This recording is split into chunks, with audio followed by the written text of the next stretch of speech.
Жетісу облысында жазғы лагерлер жұмыс істей бастады. Биыл өңірдегі 10 мыңнан астам бала қала сыртындағы сауықтыру орындарында тынығады. Әлеуметтік санаттағы отбасынан шыққан балаларды демалыспен қамту мақсатында облыс бюджетінен 454 миллион теңгеден астам қаражат бөлінді.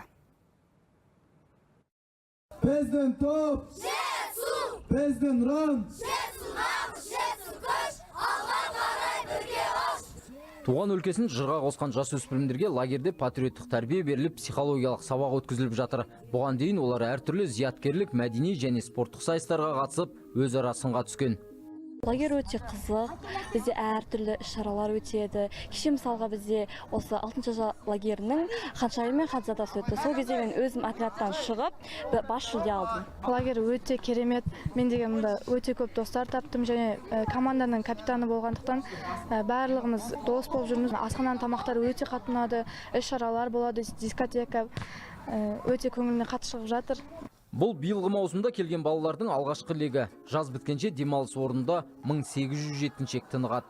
Направление лагеря. Біздің лагерь спорттық сауықтыру бағытын ұстанады және балалардың ағылшын тілін жетілдірумен ерекшеленеді. Сонымен қатар демалыс орнындағы әрбір оқушымен психолог жұмыс істейді.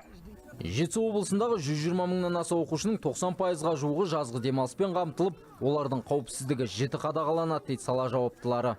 Әр лагерларда камералар орнатылған. Берде күзет жұмыс істейді.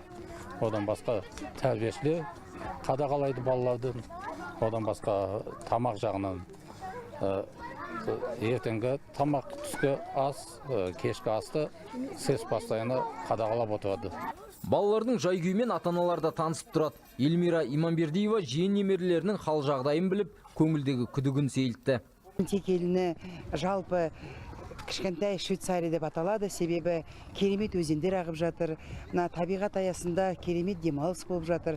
Осы біздің балаларымыз осындай таза ауада демалған бала кейін керемет мықты дені сау азамат болатынына мен сенімдімін. Біздің балаларымызға қатты ұнап жатыр. Аймақта 10 жазғы лагерь бар. Соның Алакөл ауданындағысы әбден ескіріп, күрделі жөндеу қажеттігіне байланысты жұмысын тоқтатқан. Жетісу облысында дәл осындай балалар лагерінің 9-ы жұмыс істеп тұр. Одан бөлек өңірдегі 300-ге жуық мектепте балалардың бос уақытын тиімді әрі пайдалы өткізуге арналған орталықтар ашылған. Аталған мекемелерде биыл 116 мыңнан астам жеткіншекті жазғы демалыспен қамту жоспарланып отыр.